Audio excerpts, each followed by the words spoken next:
221 230 मेरा क्या कसूर।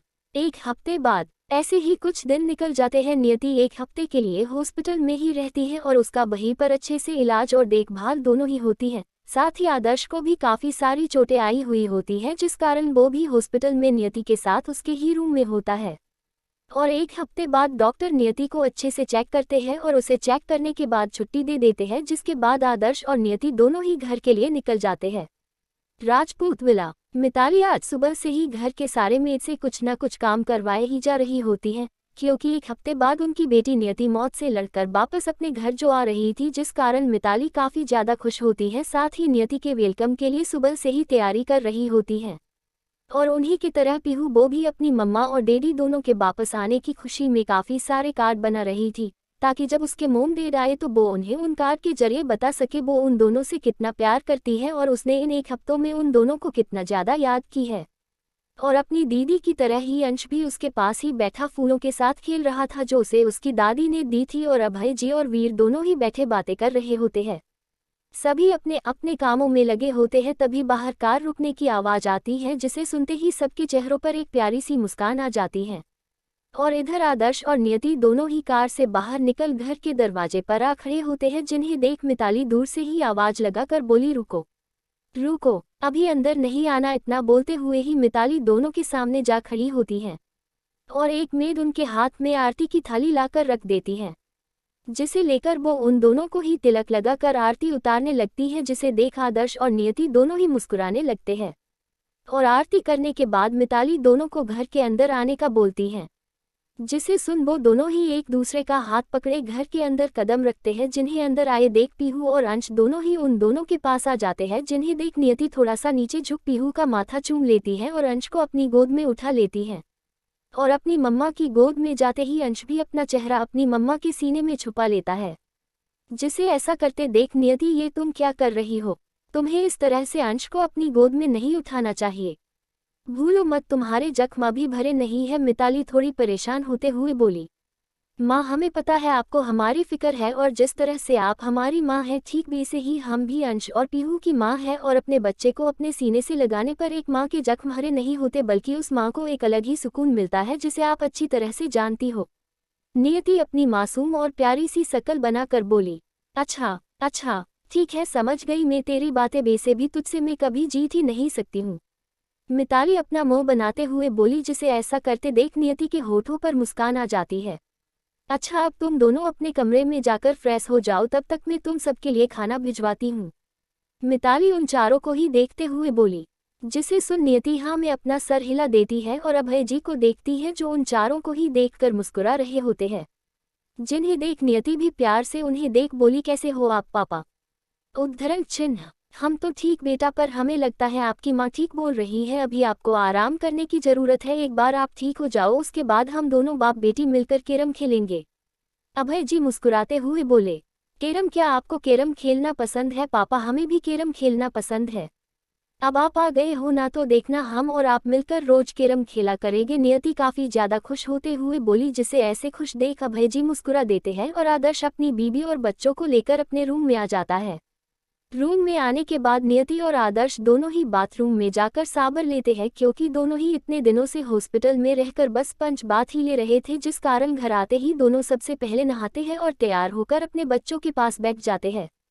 मम्मा देखो पीहू ने आपके लिए क्या बनाया है, बोलते हुए ही पीहू अपने बनाए सारे कार्ड नियति के सामने कर देती है और अपनी मम्मा के कुछ बोलने का इंतजार करने लगती है। नियति पीहू के बनाए हर एक कार्ड को बड़े ही प्यार से देखती है, जिन पर पीहू ने बड़े ही प्यार से लिखी थी, my mom is the best and sweetest mom in the world and my dad is the best and sweetest dad in the world to me and my mom and dad both are my whole world to me. तो दूसरे card में पीहू ने नियति की काफ़ी सुंदर drawing बनाई होती है, जिसे देख नियति के होठों की मुस्कान बढ़ जाती है। साथ ही उसने अपनी पूरी फैमिली की ड्राइंग भी बनाई होती है, जिसमें उसके दादा दादी, मोम डैड, पीहू, अंश और एक छोटी बच्ची भी होती है, जिसे नियति ने अपनी गोद में पकड़ी होती है। नियति हर एक कार्ड को बड़े प्यार से देखती है, जिसे उसकी बेटी ने उसके लिए प्यार और मेहनत से बनाई थी। थैंक यू सो मच मेरी गुड़िया, जो आपने आपकी मोम के लिए इतनी मेहनत कर इतने सारे और प्यारे कार्ड बनाए।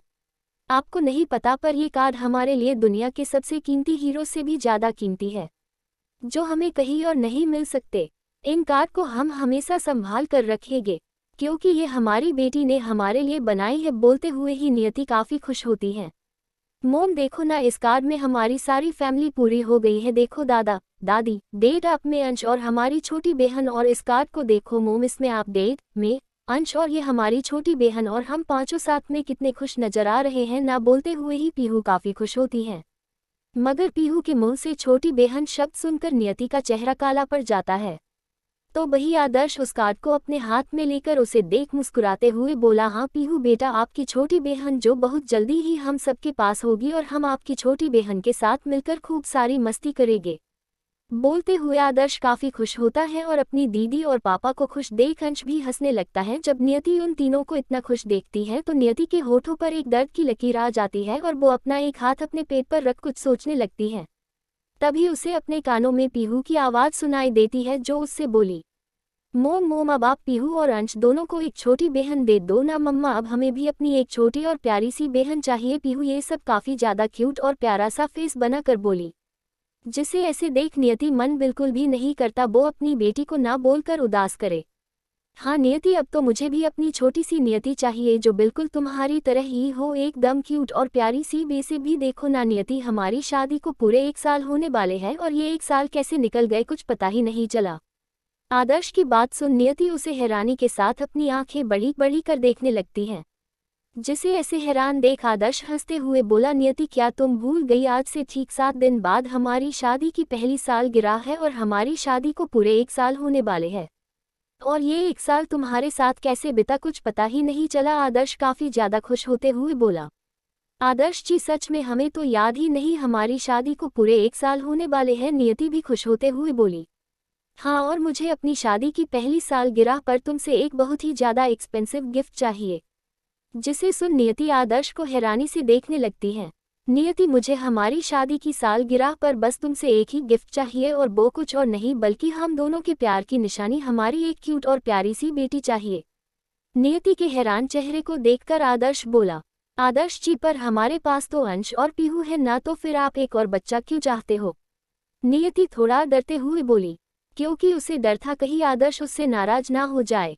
हाँ हमारे पास हमारे 2 बच्चे तो हैं नियति, पर मुझे हम दोनों की निशानी चाहिए जो हमारे प्यार से बनी हो। आदर्श बड़े ही प्यार से नियति को देखते हुए बोला, जिसे ऐसे देख नियति बोली, आदर्श जी अंश अभी छोटा है।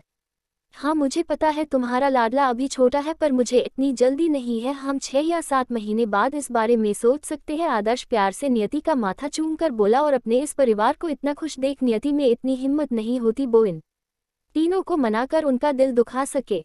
222 रात का समय परी अपने रूम में बैठी अपनी ड्राइंग बुक में कुछ काम कर रही होती है, और वो काम करते समय काफ़ी ज़्यादा सीरियस होती है, साथ ही बड़े ही फोकस के साथ अपने काम में लगी होती है।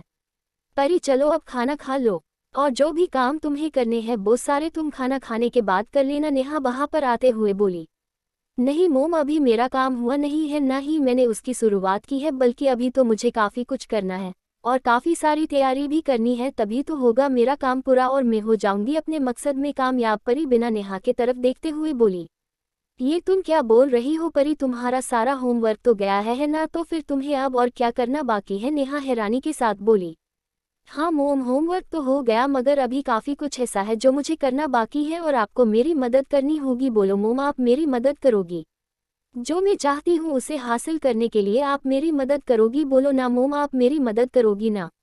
उद्धरण चिन्ह, वैसे भी आपने तो मुझसे बोली थी आप मुझसे प्यार करती हो, तो फिर आप मेरी सारी बातों को भी मानोगी।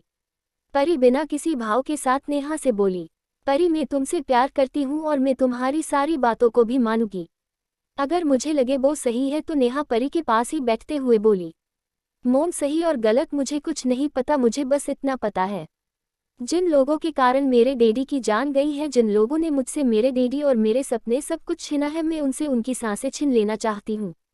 जितना मैं आज तड़प रही हूँ ठीक वैसे ही मैं अपनी मम्मा को भी तड़पते हुए देखना चाहती हूँ। अकेलापन क्या होता है ये मैं अपनी मम्मा को बताना चाहती हूँ। जब हम अपने किसी खास को खोते हैं तो हमें कैसा महसूस होता है ये मैं अपनी मम्मा को महसूस कराना चाहती हूँ। मैं अपनी मम्मा को सिर्फ और सिर्फ आंसू देना चाहती हूँ और इन सब के लिए मुझे आपकी ज़रूरत है। और अगर आपने मेरी मदद नहीं की मोम तो आई प्रॉमिस आज के बाद आप कभी भी मुझे देख नहीं पाओगी। ये सारी ही बातें परी काफ़ी ज़्यादा नफरत और गुस्सा लिए बोल रही होती हैं और बोलते हुए ही वो बार बार अपने हाथ में पकड़े पेन से अपनी कापी पर बार किए जा रही थी, जैसे वो कोई कापी नहीं उसकी अपनी मम्मा हो जिसे वो मार देना चाहती है। ये तुम क्या बोल रही हो परी, तुम्हें कुछ पता भी है? मैं कितने बार तुम्हें बताऊं, रोहन की जान मैंने ली है, मैंने उसे अपने इन्हीं हाथों से गोली मारी है। ये बात मैं तुम्हें कैसे समझाऊं परी, तुम मेरी कोई बात समझती ही नहीं हो। तुम्हारे डैडी के कारण मैंने अपनी बहन और माँ दोनों को खोई हूँ और अब मेरे पास परिवार के नाम पर बस तुम ही हो और मैं तुम्हें खोना नहीं चाहती हूँ। कैसे मैं तुम्हें समझाऊं, जो तुम करने की सोच रही हो वो सब गलत है। बदला दुश्मनी अभी तुम्हें ये सब शोभा नहीं देता है परी, खुद को देखो, अभी तुम बस 6 साल की हो और तुम्हारी ये उम्र नहीं है ऐसा कुछ करने या सोचने की। नेहा परेशान होते हुए बोली, चली जाओ यहाँ से, चली जाओ, तुम, मुझे किसी की ज़रूरत नहीं है, तुम्हारी भी नहीं। अगर तुम मेरी मदद नहीं कर सकती हो तो तुम यहाँ पर कर क्या रही हो? निकल जाओ इस घर से और मेरी ज़िंदगी से, मुझे किसी की ज़रूरत नहीं है। सुना तुमने, मुझे किसी की ज़रूरत नहीं है, परी चिल्लाते हुए नेहा पर सामान फेंकते हुए बोली। दूसरी तरफ सारे लोग बैठे डिनर कर रहे होते हैं और नियति अपने दोनों बच्चों को खाना खिलाते हुए खुद भी उन्हीं के साथ खाना खा रही होती है और पीहू वो अपनी मोम से काफ़ी सारी बातें किए जा रही होती हैं, जिसे सुन नियति बस हाँ में अपना सर हिला रही होती है। वीर, तुम कब शादी कर रहे हो? अभय जी अपना खाना खाते हुए बोले। वीर अभी पानी पी रहा था, मगर अभय जी की बात सुनते ही वीर को जोर का ठसका लग जाता है और वो जोर जोर से खांसने लगता है। जिसे ऐसे खांसते देख आदर्श जल्दी से वीर की पीठ से हिलाने लगता है और जैसे ही वीर का खांसना कम होता है अभय जी वापस से बोले, वीर तुमने बताया नहीं तुम शादी करने वाले हो? अभय जी की बात सुन मिताली, आदर्श, नियति, पीहू, अंश सारे वीर को देखने लगते हैं। जब वीर को सभी घर वालों की आंखों की तपिश खुद पर महसूस होती है तो वो हंसते हुए सबको देख बोला, आप सभी मुझे ऐसे क्यों देख रहे हो जैसे मैं कोई जोकर हूँ या फिर मेरे चेहरे पर कुछ लगा हुआ है? ये सारी ही बातें बोलते हुए वीर थोड़ा शक जाता है और जबरदस्ती हंसने की कोशिश करता है। हाँ वीर भैया, पापा की बात बिल्कुल सही है, अब तो हमें भी जानना है, आप शादी कब करने वाले हो? नियति भी वीर को देखते हुए बोली, मैंने आपको बताया तो था भाभी, जब मुझे आपके ही तरह कोई अच्छी और सच्ची लड़की मिल जाएगी तब मैं उसके साथ शादी कर लूंगा, पर प्लीज भाभी अभी के लिए तो मुझे बच दो। वीर बड़ा ही उदास सा चेहरा बनाते हुए बोला। क्या हुआ वीर भैया, क्या कोई बात है या फिर आप किसी लड़की को पसंद करते हो? अगर कोई भी ऐसी बात है तो आप बेझिझक हमसे बोल सकते हो और अगर कोई लड़की है जिसे आप पसंद करते हो तो आप उसके बारे में भी हमें बता सकते हो। हम खुद ही जाकर उस लड़की से आपके रिश्ते की बात करेंगे और आपकी शादी उस लड़की से करवा देंगे, पर उसके लिए आपको हमें सब कुछ बताना भी तो होगा ना। जब तक आप हमें कुछ भी नहीं बताओगे तो हमें कैसे पता चलेगा क्यों पापा हम सही बोल रहे हैं ना? नियति अभय जी को देखते हुए बोली। हाँ बेटा, आपकी बात पूरी तरह से सच है और अब तो हमें भी लगता है अब वीर को शादी कर लेनी चाहिए, अभय जी मुस्कुराते हुए बोले। वीर डेड और नियति दोनों ही सही बोल रहे हैं, अब तो मुझे भी लगता है अब तुझे शादी कर लेनी चाहिए। वैसे भी तू कब तक ऐसे अकेला रहेगा? तुझे भी तो किसी प्यार करने वाले साथी की जरूरत है, जिसके साथ तू अपने सुख दुख बांट सके, जिसके साथ अपने मन की सारी बातें कर सके। और मुझे लगता है ये काम मुझे तेरी भाभी को ही देना होगा, अब नियति ही तेरी शादी करवा सकती है। आदर्श ये सारी ही बातें काफ़ी ज़्यादा सीरियस होकर बोल रहा होता है, साथ ही आदर्श की आवाज़ में वीर के लिए प्यार और फिक्र दोनों छुपी हुई होती हैं, जिसे वीर भी अच्छे से समझ रहा होता है। भाई तुझे तो सब पता ही है, तो फिर तू ऐसी बात क्यों कर रहा है? वीर काफ़ी ज़्यादा उदास होते हुए बोला। सब कुछ पता है, इसलिए तो तेरे लिए परेशान रहता हूँ और अब मैं नहीं बल्कि मेरी बीबी ही तुझसे इस बारे में बात करेगी। आदर्श वीर के उदास चेहरे को देखते हुए बोला। आप बिल्कुल भी फिक्र मत करिए आदर्श जी, हम ना हमारे लिए एक बड़ी ही अच्छी सी देवरानी लेकर आएंगे जो हमारी सारी बातें भी माने और आपका बहुत अच्छे से ध्यान भी रखे, बिल्कुल वैसी ही जैसी आपको चाहिए। नियति खुश होते हुए बोली। उद्धरण चिन्ह। नियति को खुश देख वीर कुछ भी नहीं बोलता है, वो बस अपना खाना खाने लगता है। 223। अगली सुबह पहले की तरह ही नियति सुबह जल्दी उठकर तैयार हो जाती है और पूजा घर में जा पूजा आरती करने लगती है और नियति की आवाज़ सुनते ही सारे घर वाले जाग जाते हैं और वह सभी नीचे पूजा घर में आ जाते हैं जहां नियति आरती कर रही होती है। थोड़ी ही देर में नियति की आरती खत्म होती है और सभी को आरती देने के बाद हमेशा की तरह ही किचन में जाने लगती है, जिसे किचन में जाते देख मिताली उसे टोकते हुए बोली, कहाँ जा रही हो नियति? उद्धरण चिन्ह। कहीं नहीं माँ, हम तो बस किचन में जा रहे हैं सबके लिए नाश्ता बनाने। नियति बड़ी ही प्यारी और मासूम सी आवाज में बोली। पागल लड़की, क्या तुझे पता नहीं है तेरी तबीयत अभी पूरी तरह से ठीक नहीं हुई है और तुझे अभी भी आराम करने की ज़रूरत है, तो फिर तू किचन में जाकर काम क्यों करना चाहती है? मिताली नियति को थोड़ा प्यार और थोड़ी डांट लगाते हुए बोली। माँ, हमें सब पता है आपका हमारे लिए प्यार भी और आपकी हमारे लिए फिक्र भी, पर अब आप बिल्कुल भी फिक्र मत कीजिए, हम एकदम ठीक है और हम हमारे परिवार के लिए खाना भी बना ही सकते हैं।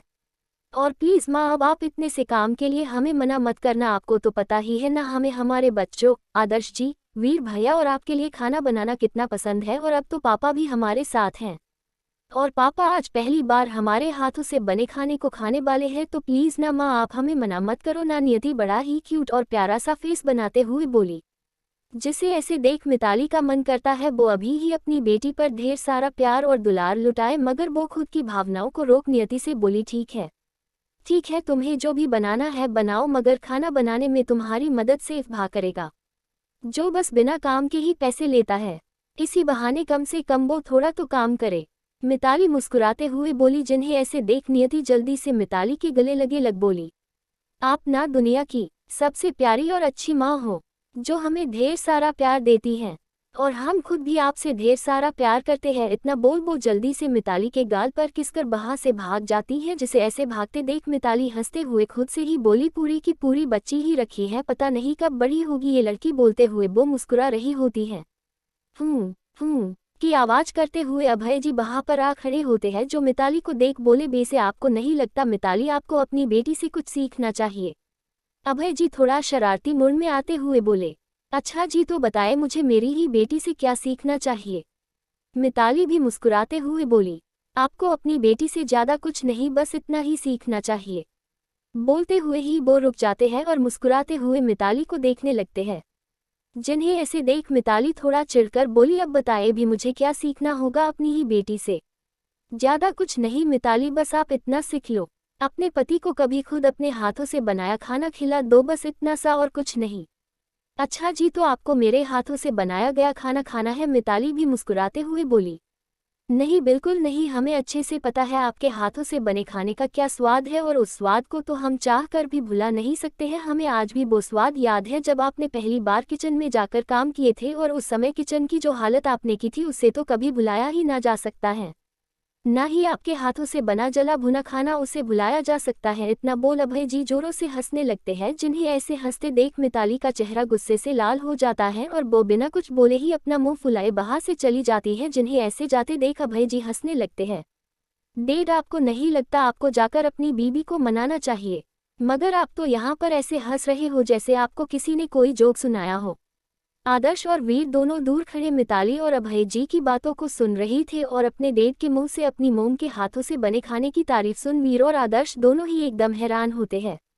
और मिताली के बाहर से जाते ही वो दोनों अभय के पास आकर बोले, नहीं, हमारी पत्नी हमसे कभी नाराज हो ही नहीं सकती है और हमने जो कहा वो पूरी तरह से सच है। बेटा कभी अपनी मोम से बोलना, वो आपके लिए कभी कुछ बनाए, आपको सब पता चल जाएगा आपकी मोम कितना अच्छा खाना बनाती है। इतना बोल अभय जी हंसते हुए ही वहां से चले जाते हैं।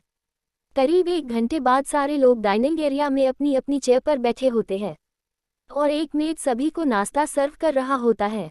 वाव, खाने की खुशबू तो बहुत अच्छी आ रही है, काफी सालों बाद ऐसे खाने की खुशबू सूंघने को मिली। अभय जी टेबल पर रखे खाने को देखते हुए बोले, दादू सिर्फ खुशबू ही नहीं, खाना भी काफी टेस्टी है। आपको पता है दादू, मेरी मोम ना 5 स्टार होटल के सेफ से भी अच्छा और टेस्टी खाना बनाती है। एक बार आप खाकर तो देखो, हर बार आप मोम के हाथों से बना खाना खाने की ही बात करोगे। पीहू अपनी मोम की तारीफ करते हुए बोली। उद्धरण चिन्ह। ऐसे ही सारे लोग बैठे नाश्ता करते हुए बातें कर रहे होते हैं और नाश्ता करने के बाद सभी अपने अपने काम में निकल जाते हैं। स्कूल। पीहू जब अपनी क्लास में जाती है तो वो देखती है सारे बच्चे क्लास में बैठे बातें कर रहे हैं और वो सभी परी का मजाक भी बना रहे हैं, साथ ही उसे देख बातें कर रहे होते हैं। एक लड़का बोला, तुम लोगों को पता है इस परी के डैडी मर गए हैं और वो मरकर स्टार बन गए हैं? हाँ, मुझे मेरे डैडी से पता चला, उन्होंने नहीं मुझे बताया। परी के डैडी मर गए हैं और उनके मरने के बाद परी अब अनाथ हो गई है, क्योंकि उसके पास जो उसकी मोम है वो उसकी अपनी असली मोम नहीं है। हाँ, मेरी मम्मा ने भी ऐसा ही बोली है। मेरी मम्मा तो बोल रही थी परी की स्टेप मोम अभी काफ़ी यंग और खूबसूरत है, उन्हें किसी अच्छे लड़के को देखकर उनसे शादी कर लेनी चाहिए। वैसे भी वो क्यों इस परी के लिए अपनी जिंदगी खराब करे? परी कौन सी उनकी बेटी है? राइट, मेरी मोम तो बोल रही थी बहुत जल्दी ही परी को किसी ऑर्फनेज में शिफ्ट कर दिया जाएगा, जहाँ पर उसी की तरह अनाथ बच्चे रहते हैं। वैसे भी परी तो अब एक गरीब अनाथ बन चुकी है, यहाँ तक उसके पास तो खाने के पैसे भी नहीं होंगे, तो फिर वो इतने महंगे स्कूल में पाए कैसे करेगी। सारे बच्चे आपस में ही बातें कर रहे थे और परी क्लास के सबसे लास्ट वाले डेस्क पर बैठी सभी की बातों को सुन रो रही है। जब पीहू सबकी बातें सुनती है तो उसे काफी ज्यादा गुस्सा आता है और वो जोर से चिल्लाकर बोली, बस करो और कितना बोलेंगे तुम सब, क्या तुम्हें दिख नहीं रहा तुम सबकी बातें परी को दुख पहुंचा रही है। तुम सब ऐसा कैसे कर सकते हो, तुमसे सभी को तो परी को समझाना चाहिए, उसके साथ खड़े होना चाहिए, पर तुम सभी उसका ऐसे मजाक बना रहे हो, शर्म आनी चाहिए तुम सभी को। इतना बोल पीहू परी के पास जाकर बैठ जाती है। तुम मेरे पास क्या कर रही हो, तुम भी मेरा मजाक बनाने आई हो, परी सिसकते हुए पीहू से बोली। नहीं परी, तुम ऐसा क्यों सोच रही हो, मैं कभी भी तुम्हारा मजाक बना सकती हूँ, भूलो मत परी, हमारे बीच चाहे जो भी हुआ हो पर एक सच यहाँ भी है, हम दोनों ही बहनें हैं, हम सगी नहीं पर फिर भी बहनें हैं और इस बात को कोई भी झुठला नहीं सकता है। और कोई तुम्हें कुछ भी बोले, मैं हमेशा तुम्हारे साथ हूँ, पीहू मुस्कुराते हुए बोली।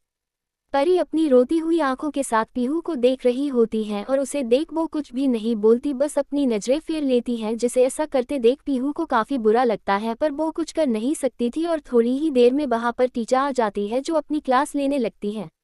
और ऐसे ही एक एक कर सारी क्लास खत्म हो जाती है और छुट्टी का समय हो जाता है। तभी एक टीचर परी को देख बोली, परी अब कल से तुम्हें स्कूल आने की कोई जरूरत नहीं है। क्यों मिस, मैं स्कूल क्यों नहीं आ सकती, परी हैरानी के साथ बोली। प्रिंसिपल सर ने बोले हैं अब से तुम इस स्कूल में नहीं पढ़ सकती हो, क्योंकि अब तुम्हारे डैडी तो रहे नहीं जो वो तुम्हारी फीस भर सके, और तुम्हारी सौतेली मोम वो कोई जॉब करती नहीं है जो वो तुम्हारी फीस भर पाए, इसलिए तुम्हें इस स्कूल से निकाल दिया गया है। और हाँ, ये स्कूल भले तुम्हारे डैडी का था, मगर अब जब तुम्हारे डैडी मर गए हैं तो मैनेजमेंट ने इस स्कूल को अपने नाम कर लिया है, जिस कारण अब से ना ही ये स्कूल तुम्हारा है और ना ही तुम इस स्कूल में पढ़ सकती हो, तो कल से इस स्कूल में आने की कोई ज़रूरत नहीं है। टीचर इतना बोल वहां से चली जाती है और अपनी टीचर की बात सुन परी रोते हुए क्लास से बाहर निकल जाती है। जिसे बेसे रोते हुए जाते देख पीहू भी परी को आवाज लगाते हुए उसके पीछे जाने लगती है, मगर परी पीहू की किसी भी बात का जवाब नहीं देती, वो बस रोते हुए स्कूल से बाहर निकल जाती है। आज परी के पास कोई ड्राइवर या कार भी नहीं थी जिसमें बैठकर परी अपने घर जा सके, इसलिए वो रोते हुए ही स्कूल गेट से बाहर निकल जाती है और बाहर निकलते ही नियति से टकरा जाती है। जब नियति परी को ऐसे रोते हुए देखती है तो वो एकदम हैरान हो जाती है और जैसे ही नियति परी से कुछ बोलने वाली होती है, ठीक वैसे ही परी नियति से नजरें फेर वहां से जाने लगती है, जिसे ऐसे देख नियति की आंखें नम हो जाती है। 224। जैसे ही नियति अपनी बेटी को रोते हुए देखती है, वैसे ही नियति की आंखें हैरानी से फेर जाती हैं और वो रोती हुई परी को देखती है जो ना जाने कब से रोए जा रही थी। जिसे रोते देख नियति परी का हाथ पकड़ जैसे ही कुछ बोलने वाली होती है, ठीक वैसे ही परी एक नज़र नियति को देख अपना हाथ अपनी मम्मा के हाथ से छुड़ा लेती है और इससे पहले नियति कुछ भी बोल पाती परी रोते हुए ही वहां से आगे बढ़ जाती है। जिसे ऐसा करते देख नियति की आंखें भी हल्की नम हो जाती हैं और उसे समझ नहीं आता परी ऐसा बिहेव क्यों कर रही है। मोम मोम जल्दी चलो, हमें परी के पास चलना चाहिए, पीहू नियति के पास आते हुए बोली। क्या हुआ पीहू, परी ऐसे रो क्यों रही है, नियति परेशानी के साथ बोली। मोम, परी को स्कूल से निकाल दिया गया है और अब से वो इस स्कूल में नहीं पढ़ सकती है, पीहू काफी ज्यादा उदास होते हुए बोली। मगर पीहू की बात सुनते ही नियति को समझ नहीं स्कूल वाले परी के साथ ऐसा कैसे कर सकते हैं। यही सब सोचते हुए नियति पीहू का हाथ पकड़ परी के पीछे जाने लगती है और परी के पास पहुंचते ही नियति उसे रोकते हुए बोली, परी क्या हुआ तुम्हें, तुम ऐसे रो क्यों रही हो बेटा। इतना बोल नियति अपने घुटनों के बल बैठ जाती है और परी का छोटा सा चेहरा अपने दोनों हाथों में भर लेती है। साथ ही नियति परी के कुछ बोलने का इंतजार करने लगती है, मगर परी वो बस अपनी आंसुओं से भरी नजरों के साथ नियति को देखने लगती है और कुछ देर खामोशी के साथ देखने के बाद परी नियति के दोनों हाथ अपने चेहरे से हटा उसे रोती हुई आवाज में देख बोली, रो नहीं तो क्या करूं मम्मा, मेरे डैडी अब नहीं रहे, वो मर चुके हैं और अब वो कभी लौट कर मेरे पास नहीं आ सकते, ना ही कभी मुझे प्यार कर सकते हैं, और अब मुझे स्कूल से भी निकाल दिया गया है क्योंकि मेरे डैडी मर गए और मैं स्कूल की फीस नहीं भर सकती, और अब मेरी मोम वो भी मुझे छोड़कर जाना चाहती है क्योंकि वो मेरा बोझ नहीं उठाना चाहती, ऐसे में रो नहीं तो क्या करूँ आप ही बताओ, परी रोते और सिसकते हुए बोली।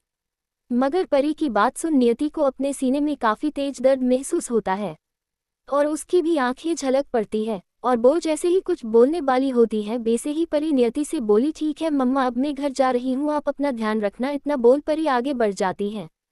परी रुको, मैं तुम्हें तुम्हारे घर छोड़ देती हूँ बेटा। नियति अपनी आंखों में आए आंसुओं को साफ कर बोली, रहने दो मम्मा, आप 1 दिन 2 दिन मेरी मदद कर सकती हो, हमेशा नहीं। और मुझे अच्छे पता है अब मैं एक गरीब अनाथ लड़की हूँ जिसे ऑर्फनेज में जाकर रहना चाहिए, क्योंकि मेरी जगह वहीं पर है और वहाँ पर मुझे कम से कम 2 समय का खाना तो मिलेगा और मुझे भूखा भी नहीं रहना होगा। परी वापस से रोते हुए बोली। मगर परी की हर एक बात नियति को किसी तीर की तरह चुभ रही थी और उसे काफ़ी ज़्यादा तकलीफ भी हो रही थी। परी तुम ऐसी बात क्यों कर रही हो बेटा, मैं हूं ना तुम्हारी मम्मा और मैं तुम्हारे पास हूँ बेटा, नियति रोते हुए बोली। उद्धरण चिन्ह, नहीं मम्मा, आप मेरी मम्मा नहीं हो, ना ही मैं आपकी बेटी हूँ। आपके पास तो आपके दोनों बच्चे हैं ना, तो फिर आप मुझे क्यों अपनी बेटी बोल रही हो। वैसे भी मुझे घर जाने में देरी हो रही है तो मैं चलती हूँ और अब आप भी अपने घर जाओ। इतना बोल परी वापस से आगे बढ़ जाती है। जिसे पैदल जाते देख नियति जल्दी से परी के पास जाकर उसे अपनी गोद में उठा लेती है, जिस कारण परी नियति को हैरानी के साथ देखने लगती है। ऐसे मत देखो मुझे, चलो मैं तुम्हें तुम्हारे घर तक छोड़ देती हूँ। इतना बोल नियति परी को लेकर अपनी कार में आ जाती है और पीहू भी परी के पास आकर बैठ जाती है। थोड़ी देर बाद ही नियति की कार रोहन के घर के बाहर रुकती है, जिसके अंदर से परी बाहर आती है और बिना नियति या पीहू से कुछ बोले ही वो गेट से अंदर चली जाती है। जिसे अंदर जाते देख नियति अपनी नम आंखों से उसे देखते रहती है और फिर वो भी बाहर से चली जाती है। जैसे ही नियति की कार बाहर से जाती है वैसे ही परी पीछे पलट कर देखती है, जहां पर कार नहीं थी वो जा चुकी थी। जिसे देख परी अपनी आंखों में आए सारे आंसुओं को साफ कर मुस्कुराते हुए खुद से ही बोली, मम्मा मुझे यही आंसू आपकी आंखों में देखना है और आई प्रॉमिस मैं कभी भी इन आंसुओं को आपकी जिंदगी और आपकी आंखों से दूर नहीं जाने दूंगी। मैं आपकी जिंदगी नर्क बनाकर रख दूंगी। आप अपने फैसले पर हमेशा पछताओगी। आप कभी भी सुकून की नींद नहीं सो पाऊंगी। आपने कभी भी मेरी कोई बात नहीं मानी। पहले तो अपने डैडी से शादी करने से मना किया और जब इतने समय बाद आप मुझे मिली तो आपने मुझे अपनाने से इनकार कर दी, वो भी बस उस पीहू, अंश और आपके उस पति के लिए। मगर आप बिल्कुल भी फिक्र मत करना मम्मा, मैं आपसे आपके प्यारे बच्चे और पति इन सबको दूर कर दूंगी। मैं आपकी जिंदगी से आपके सारे अपनों को जिन्हें आप प्यार करती हो उन सबको बाहर निकाल फेंक दूंगी। जिस तरह उस दिन हॉस्पिटल पर बैठी मैं अपने डैडी के लिए रोई थी, ठीक वैसे ही बहुत जल्दी आप अपने उस परिवार को याद कर रोगी। और मैं आपसे वादा करती हूँ वो दिन बहुत जल्दी ही आएगा और कल का दिन बहुत खास होगा आपके लिए, क्योंकि कल मैं वापस आपकी ज़िंदगी में और आपके उस घर में लौट कर आ रही हूँ, वो भी बहुत बड़ा तूफान लेकर जिससे आप चाह कर भी नहीं बच पाओगी। इतना बोल परी जोरों से हंसने लगती है और उस छोटी सी परी की हंसी किसी शैतान से कम नहीं होती है। राजपूत विला, नियति पीहू के साथ घर लौट आती है मगर नियति की आंखें अभी भी नम होती हैं और वो काफ़ी ज़्यादा दुखी नियति पीहू का हाथ पकड़े अपनी सोच में गुम होकर घर के अंदर आती है और वैसे ही खोए हुए ही ऊपर कमरे की तरफ जाने लगती है। जिसे ऐसे जाते देख मिताली जो अपने पति के साथ हॉल में ही बैठी चाय पी रही थी, वो नियति को ऐसे देख आवाज लगा कर बोली, नियति नियति क्या हुआ, नियति तुम्हारी आंखें ऐसे नम क्यों है बेटा। मिताली की आवाज़ सुन नियति अपने होश में आती है और पीछे पलटकर अपनी माँ को देखती है जो उसे ही हैरानी और परेशानी के साथ देख रही होती है। जिन्हें देखते ही नियति दौड़कर मिताली के पास जाती है और उनकी गोद में अपना सर रख रोने लगती है।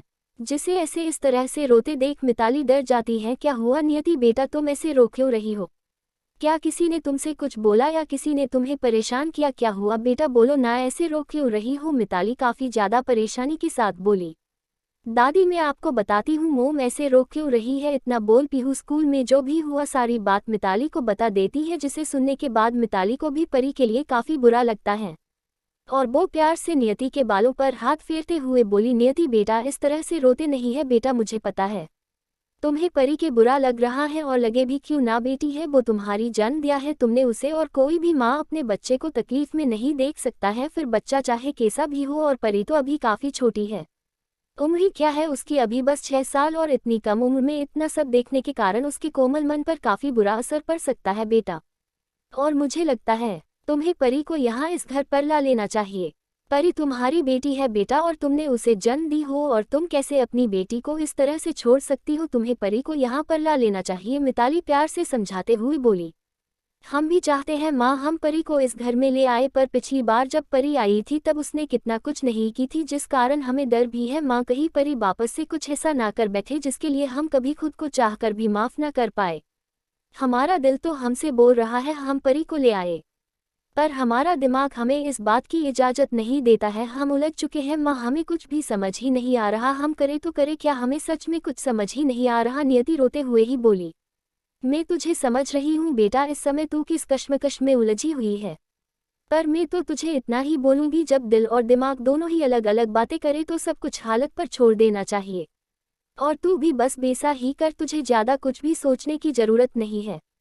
जिस तरह अंश और पीहू तेरे बच्चे हैं, ठीक वैसे ही परी भी तेरी बेटी है, जिसे तू ऐसे अकेली छोड़ नहीं सकती है। मिताली की बात सुन नियति बस हाँ में अपना सर हिला देती है और हल्का सा मुस्कुराकर अपने कमरे में चली जाती है, क्योंकि अंश कमरे में ही आराम कर रहा था और पीहू भी अपनी मम्मा के साथ ही चली जाती है। पता नहीं मेरी बच्ची की जिंदगी में खुशियाँ कब हमेशा के लिए बनी रहेगी। पता नहीं भगवान जी ने भी मेरी बच्ची की जिंदगी में क्या लिख रखा है जो कुछ दिनों की खुशी देकर वापस आंसू ला देते हैं। मिताली खुद से ही बोली, आप इतना क्यों सोच रही हो मिताली, आपके भगवान ने जो भी सोचा होगा कुछ सोचकर ही सोचा होगा, इसलिए सब कुछ आप अपने उन्हीं भगवान जी पर छोड़ दो। अभय मिताली के कंधे पर अपना एक हाथ रख बोले। उद्धरण चिन्ह 225। अगले दिन सुबह का समय अभी सुबह के 5 बजने वाले ही थे और नियति आदर्श अपने रूम में अपने दोनों बच्चों के साथ आराम से सोए हुए थे। उतने में ही आदर्श का मोबाइल जो साइड टेबल पर रखा था वो रिंग करने लगता है, जिसकी रिंग की आवाज़ सुन आदर्श नींद में ही अपना हाथ आगे बढ़ा टेबल पर रखा मोबाइल उठा लेता है और नींद में ही उसे रिसीव कर अपने कान में लगा लेता है। मगर जैसे ही आदर्श दूसरी तरफ की बात सुनता है, वैसे ही आदर्श की आंखें जल्दी से खुल जाती है और उसकी नींद पूरी तरह से गायब हो जाती है। साथ ही दूसरी तरफ की बातें सुनकर आदर्श काफ़ी ज़्यादा परेशान हो जाता है और दूसरी तरफ की बात सुन कॉल कट कर देता है, जिसके बाद आदर्श बेड में सो रहे अपने बच्चे और नियति को देखता है, जो तीनों अभी शांति से सोए होते हैं, जिन्हें एक नज़र देख आदर्श जल्दी से बेड से नीचे उतर बाथरूम में चला जाता है। करीब 1 घंटे बाद आदर्श की कार एक जगह पर रुकती है और आदर्श अपनी कार से बाहर निकलता है और सामने लगे बोर्ड पर बड़े बड़े अक्षरों में लिखा नाम पढ़ता है, जिस पर लिखा हुआ था बाल आश्रम, जिसे पर आदर्श एक गहरी सांस बाहर छोड़ बड़े से गेट से होते हुए अंदर चला जाता है। आदर्श जाकर एक जगह पर रुकता है जहां पर एक औरत पहले से ही उसके आने का इंतजार कर रही थी। जैसे ही वो औरत आदर्श को देखती है, वैसे ही वो आदर्श के पास आकर उसे देख बोली, मिस्टर राजपूत आप ही हो? उद्धरण चिन्ह जी मैं ही हूँ। आदर्श बोला, जी मैं सुधा देवी इस आश्रम की ट्रस्टी और मैं ही इस आश्रम को चलाती भी हूँ और इसकी देखभाल भी करती हूँ। आज रात के 3 बजे ही कोई औरत एक बच्ची को इस आश्रम के बाहर छोड़ गई थी और जैसे ही गार्ड की नज़र उस बच्ची पर गई, वैसे ही गार्ड ने मुझे इन्फॉर्म किया और मैं उस बच्ची को अंदर ले आई और मैंने काफ़ी देर तक उस बच्ची से उसके बारे में पूछी, पर उसने मुझे कुछ भी नहीं बताई, ना ही वो कुछ भी बोल रही थी, बल्कि जब से वो यहाँ पर आई तब से ही वो एकदम शांत बैठी है, ना ही कुछ बोल रही है ना ही कुछ बता रही है। काफ़ी ज़्यादा पूछने के बाद वो कुछ बोली और हमें पता चला उसकी दूसरी मोम ने उसे यहाँ छोड़कर गई है और उसके डैडी की मौत हो गई और अब वो एक अनाथ है, जिस कारण उसकी दूसरी माँ ने उसे उसके घर से निकाल दी और उसे यहाँ लाकर छोड़ी। और जब थोड़ी बहुत बातचीत किए तब हमें पता चला इस बच्ची की सगी माँ कोई और है और वो आपकी पत्नी है, मगर ये बच्ची अपनी सगी माँ के साथ नहीं रहना चाहती है, ना ही हमें कुछ बता रही थी, पर हमने ही पता किए और मुझे आपका नंबर मिला तो मैंने आपको कॉल लगा दी। आश्रम की ट्रस्टी आदर्श को देख बोली, कहाँ पर है परी? मेरा मतलब वो बच्ची, उसका नाम परी है। वो देखिए वो रही वह बच्ची। बोलते हुए सुधा देवी एक तरफ इशारा करती है जहां पर परी एकदम खामोश सी बैठी होती है, साथ ही उसकी आंखें भी हल्की सी नम होती है। जब आदर्श परी को बेसे देखता है तो आदर्श को काफी ज्यादा बुरा लगता है और वो चलते हुए परी के पास जाता है और धीरे से बोला, परी। जब परी अपने सामने किसी को खड़े देखती है और उसकी आवाज़ सुनती है तो वह अपनी नज़रें उठाकर देखती है। उसके सामने आदर्श खड़ा होता है जो उसे ही देख रहा होता है, जिसे देख परी कुछ भी नहीं बोलती है, वो बस अपनी नज़रें झुका लेती है। जिसे ऐसा करते देख आदर्श झुककर परी को अपनी गोद में उठा लेता है और प्यार से उसे देख बोला, परी चलो हम घर चलते हैं। दूसरी तरफ नियति हॉल में परेशान सी घूम रही होती है और बार बार घड़ी की तरफ देखी जा रही थी, जिस पर इस समय 7 बज रहे थे, जिसे देख नियति परेशान सी खुद से ही बड़बड़ाते हुए बोली, पता नहीं आदर्श जी आप कब बड़े होंगे और कब अपनी जिम्मेदारियों को समझोगे और कब हमें ऐसे परेशान करना बंद करोगे।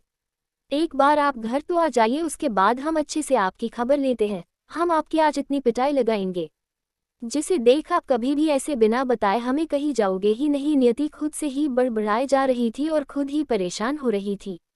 और वही सोफे पर बैठे अभय जी नियति को ऐसे परेशान होते देख और खुद से ही बड़बड़ाते देख हैरान होते हैं। जिन्हें ऐसे हैरान देख मिताली मुस्कुराते हुए बोली, क्या हुआ अभय, ये तो बस एक छोटू सा ट्रेलर है और पूरी पिक्चर तो अभी बाकी है, इसलिए आप आराम से चाय पीते हुए इस मूवी को एंजॉय करो और इसकी आदत डाल लो, क्योंकि ऐसी पिक्चर आपको कभी भी देखने को मिल सकती है। क्यों पीहू, मैंने सही बोली ना? मिताली हंसते हुए ही बोली। हाँ हाँ दादी, आप बिल्कुल सही बोल रहे हो। और अब मोम के गुस्से से डेव को पता नहीं कौन बचाएगा। बोलते हुए पीहू भी अपने मुंह पर अपना हाथ रखे हंस रही होती है और अंश जो वीर की गोद में बैठा हुआ था वो अपनी मम्मा को ऐसे परेशान देख खुद भी परेशान हो रहा था, साथ ही अपना अजीबोगरीब चेहरा बनाए जा रहा था। नियति खुद से ही बातें कर रही थी, तभी उसे आदर्श की कार रुकने की आवाज सुनाई देती है, जिसे सुनते ही नियति की जान में जान आती है। मगर उसका गुस्सा शांत नहीं होता है और जैसे ही आदर्श दरवाजे पर अपना पहला कदम रखता है, ठीक वैसे ही एक पिलो उड़ते हुए आदर्श के पास आती है और उसे सर पर लग जाती है, जिसे देख अंदर बैठे सारे लोग एकदम से हैरान हो जाते हैं। तो वही हमारा नन्हा सा शैतान अंश, वो अपने दोनों हाथों से ताली बजाते हुए खुश होने लगता है। जिसे ऐसे खुश होते देख अभय जी हैरान होते हैं, मगर मिताली और पीहू दोनों ही एकटक दरवाजे की तरफ देखने लगती हैं और आदर्श बेचारा सा चेहरा बना नियति को देखने लगता है और जिसे ही कुछ बोलने को होता है, वैसे ही उसे नियति की गुस्से से भरी आवाज सुनाई देती है, रुक जाइए आदर्श जी, वहीं पर रुक जाइए। अगर आपने एक कदम भी आगे बढ़ाए तो हम बता रहे है आदर्श जी, तो हम ना आज आपको नाश्ता नहीं करने देंगे, ना ही आपको ऑफिस जाने देंगे। आपकी हिम्मत भी कैसे हुई इतनी सुबह घर से बाहर जाने की, और गए तो गए पर किसी को तो बता कर जाना चाहिए ना। मगर नहीं, आप इसे जरूरी थोड़ी समझते हो, जो आप हमें नहीं तो माया पापा वीर भैया किसी को भी बता कर जाओ। अब आप खड़े खड़े हमारा मुंह क्या देख रहे हो? आइए अंदर और हमें सबसे पहले ये बताए, आप इतनी सुबह गए तो गए कहाँ, वो भी कुछ बताए बिना ही। बोलिए आदर्श जी, आप ऐसे चुप क्यों खड़े हो, कुछ तो बोलिए। नियति बस लगातार आदर्श पर चिल्लाई जा रही थी, वो भी बिना रुके, और आदर्श बेचारा अपना मासूम सा फेस बनाए अपना सर झुकाए ही खड़ा होता है।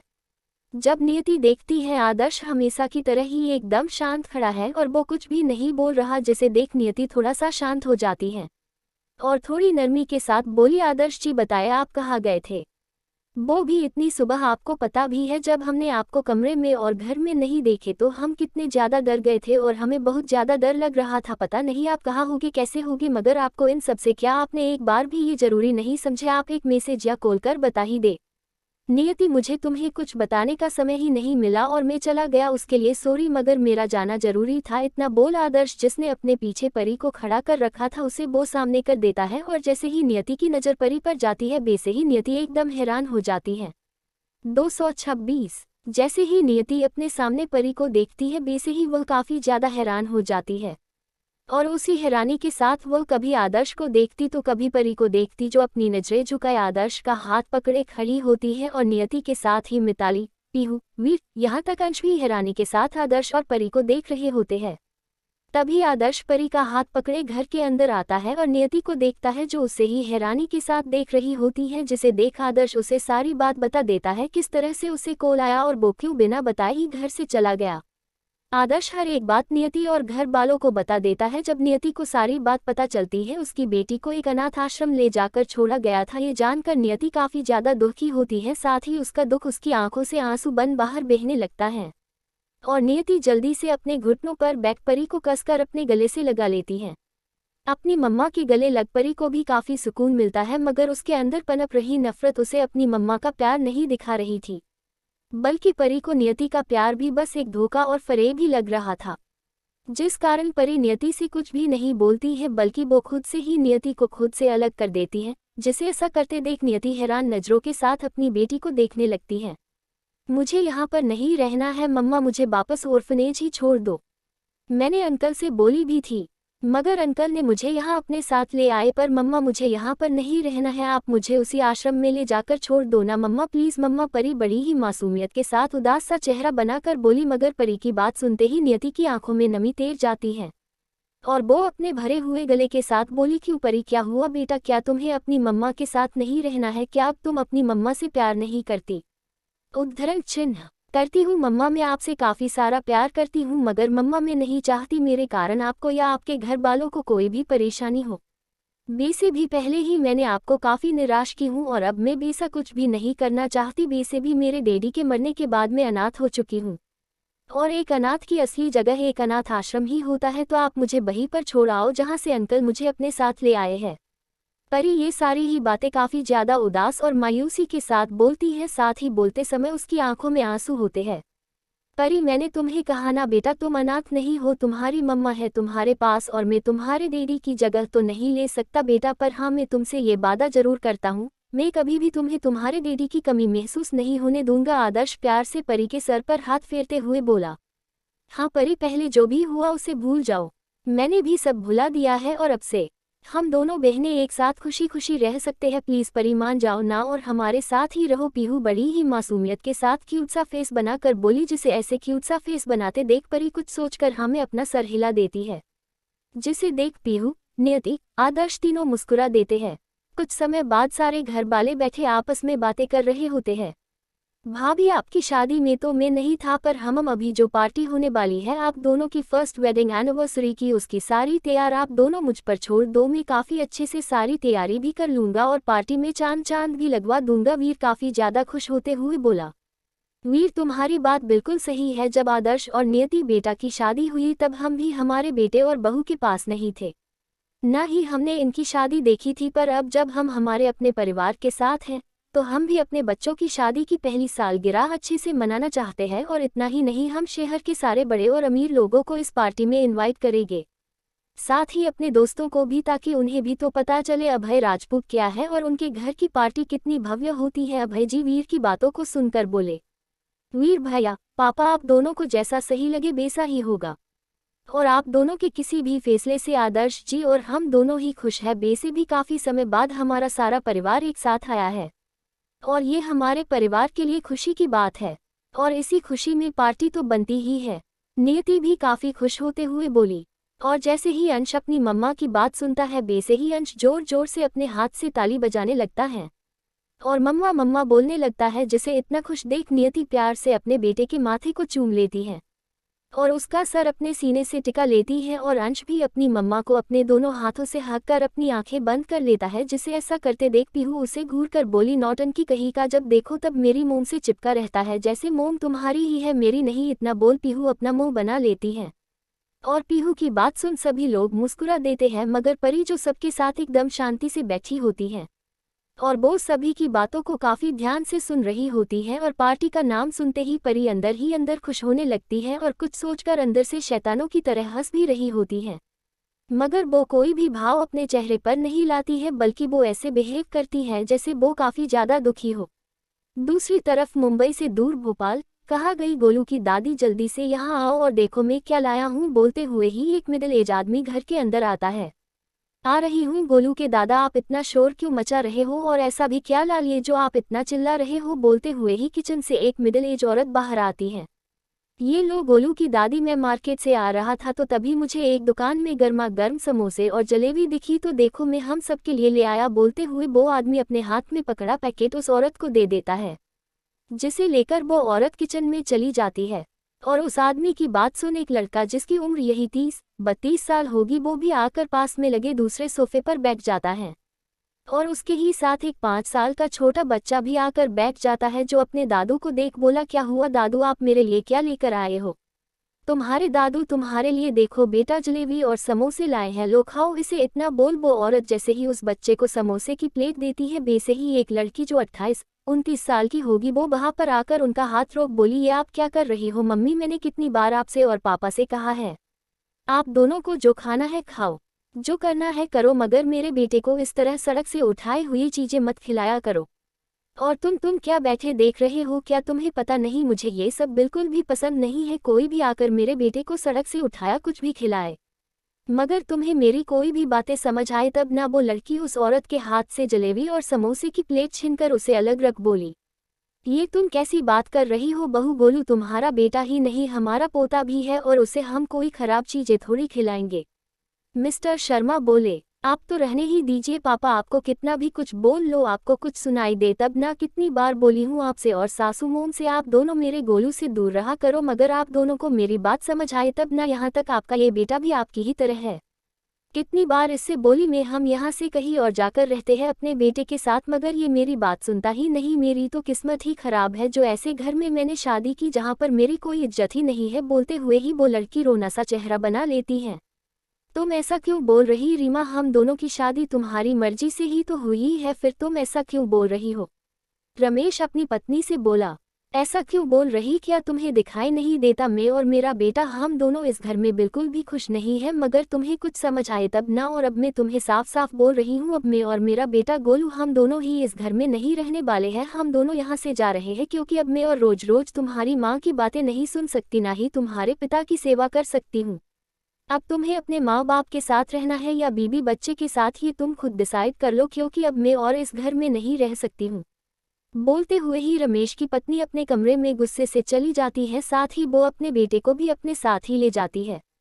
जिसे ऐसे इतने गुस्से में देख रमेश अपने माँ बाप से बोला, मम्मी पापा मैं अपने बेटे और पत्नी के बिना नहीं रह सकता हूँ, इसलिए हो सके तो मुझे माफ़ कर देना। इतना बोल वो भी अपने कमरे में चला जाता है। जिसके जाने के बाद वह दोनों पति पत्नी काफ़ी ज़्यादा उदास हो जाते हैं और मिस्टर शर्मा अपनी आंखों में आंसू लिए बोले, देख रही हो रमेश की माँ, हमारा बेटा हमें छोड़कर जाने की बात कर रहा है। हमने अपने बेटे के लिए कितना कुछ किया और आज देखो हमारा अपना बेटा ही हमें छोड़कर जाने की बात कर रहा है। बोलते हुए ही रमेश के पिता की आंखों में आंसू होते हैं। आप बिल्कुल सही बोल रहे हो गोलू के दादा, हमने कितना कुछ नहीं किए हमारे बेटे के लिए और आज देखो हमारा वही बेटा हमें बुढ़ापे में ऐसे अकेला छोड़कर जा रहा है। रोते हुए किसी ने बिल्कुल सही कहा है, बेटा अपने माँ बाप को भूल जाए पर एक बेटी अपने माँ बाप के बुढ़ापे का सहारा भी बनती है और उनसे कभी अपना रिश्ता नहीं तोड़ती, ना ही उन्हें कभी ऐसे अकेला छोड़ती है। बोलते हुए ही मिसेस शर्मा जोर से रोने लगती है और रोते हुए ही आगे बोली, हमारी भी कितनी अच्छी बेटी थी, मगर हमने खुद ही अपनी बेटी को खुद से अलग कर दिया और आज हमें हमारे उसी किए की सजा मिल रही है।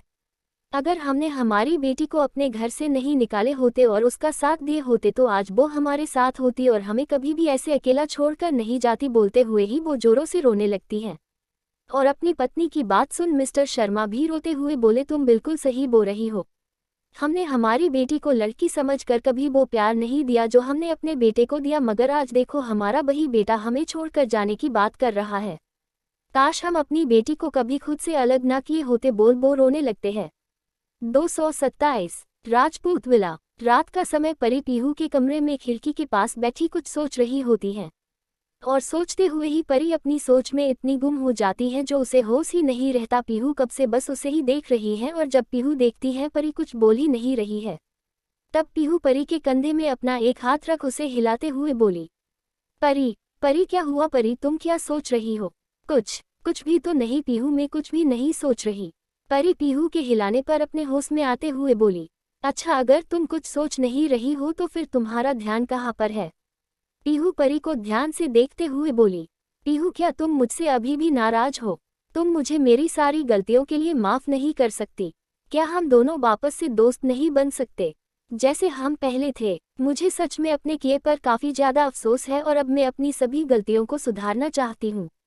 परी पीहू को देख उदास सा चेहरा बनाकर बड़ी ही मासूमियत के साथ बोली, उद्धरण चिन्ह, परी तुम ऐसा क्यों सोच रही हो? मैं तुमसे नाराज भी हो सकती हूँ। हम दोनों पहले भी दोस्त थी और आज भी दोस्त है और हमेशा दोस्त रहेगी। वैसे भी मुझे तुम्हारी बातों का कभी कोई बुरा नहीं लगा, ना ही मैं कभी तुमसे नाराज हुई थी।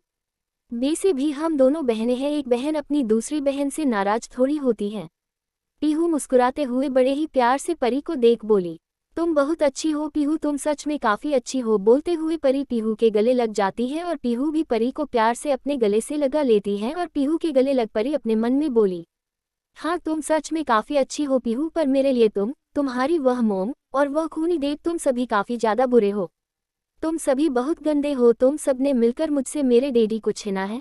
तुम्हारे डैड ने मेरे डैडी से उनका सब कुछ छीन लिया और तुम्हारी मोम के कारण मेरे डैडी मर गए और मैं अनाथ हो गई। पर तुम बिल्कुल भी फिक्र मत करना पीहू, बहुत जल्दी ही तुम सब भी वहाँ जाओगे जहाँ पर मेरे डैडी गए। मैं तुमसे, तुम्हारी मोम से, तुम्हारे डैडी भाई सभी से नफरत करती हूँ। मैं तुम सबसे इतनी ज़्यादा नफरत करती हूँ कि मुझे तुम लोगों की शक्ल तक देखना पसंद नहीं, मगर जब तक मैं अपने मकसद में कामयाब नहीं हो जाती तब तक मुझे तुम सबको झेलना होगा। ये सारी बातें परी अपने मन में सोच रही होती हैं और सारी बातों को सोचते हुए ही परी के चेहरे पर एक शैतानी चमक होती है जिसे पीहू देख नहीं पाती है। थोड़ी देर गले लगने के बाद ही परी और पीहू दोनों ही एक दूसरे से अलग होते हैं। परी चलो हम दोनों मोमदेव के पास ही चलते हैं, हम सब साथ में सोएंगे, पीहू काफी ज्यादा खुश होते हुए बोली। नहीं पीहू तुम जाओ, मैं यहाँ पर अकेली ही ठीक हूँ और मुझे कुछ समय अकेला रहना, परी उदास सा चेहरा बनाकर बोली। परी का चेहरा देख पीहू परी से कुछ भी नहीं बोलती, वो बस बाहर से चली जाती है। जिसके जाते ही परी अंदर से डोर बंद कर लेती है और अपने पॉकेट से कुछ पैकेट निकाल उसे देखते हुए बोली, अब मैं कैसे चेक करूँ तुम सब काम के हो भी या नहीं। इतना बोल वो कुछ सोचने लगती है।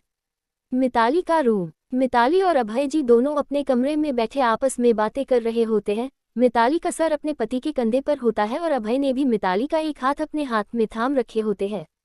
इन कुछ सालों में कितना कुछ बदल चुका है मिताली, हमें तो कुछ पता ही नहीं चला। जब हम यहाँ से जा रहे थे तब हमारे बेटे की जिंदगी में वह चालबाज और चालाक औरत मोनिका थी, जिसने ना ही हमारे बेटे को अपने झूठे प्यार के जाल में फंसा रखी थी बल्कि हमारे सुंदर से आशियाने को नर्क बना दी थी। अभय जी थोड़े उदास होते हुए बोले और वह वैसे ही अपनी उदासी से भरी आवाज में आगे बोले, जिस समय हमें अपने बेटे के साथ होना था तब हम अपने बेटे के साथ नहीं थे बल्कि हम अपना फर्ज पूरा करने के लिए बॉर्डर पर थे और हमारा बेटा यहाँ पर कितने ही डैक और तकलीफ में था। उस औरत ने तो कोई कसर नहीं छोड़ी थी हमारे बेटे को तोड़ने में, मगर अब जब सालों बाद हम वापस अपने घर आए हैं तब ये देख हमें सच में काफ़ी खुशी भी हुई और अच्छा भी लगा। नियति बेटा ने ना ही हमारे बेटे और उसके बच्चों को बल्कि हमारे घर को भी संभाल रखी है। बोलते हुए ही अभय जी के चेहरे पर एक चमक होती है।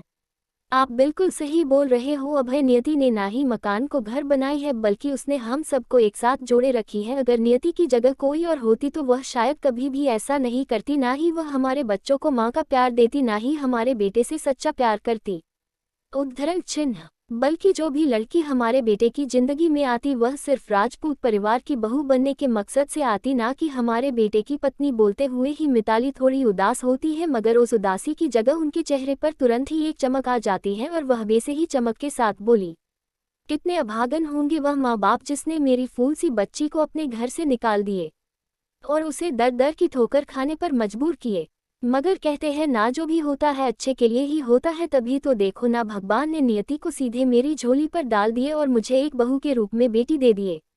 और सालों से जो कमी थी हमारे जीवन में एक बेटी को जन्म ना देने की, उस कमी को पूरा कर दिए। बोलते हुए ही मिताली की आंखों में नियति के लिए प्यार साफ देखा जा सकता था, जिसे देख अभय जी बस हल्का सा मुस्कुरा देते हैं।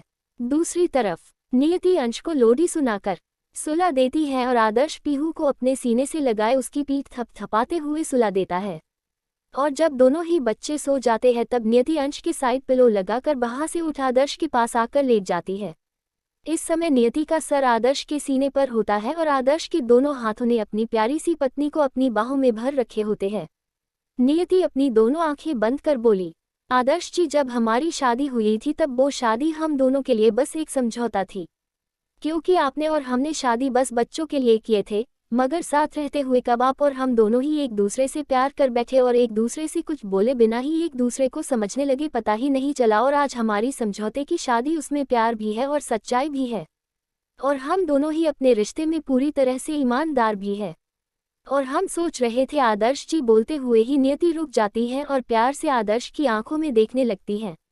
और क्या नियति? आदर्श भी प्यार से नियति को देख बोला, हम चाहते हैं आदर्श जी हम एक बार और आपकी दुल्हन बने।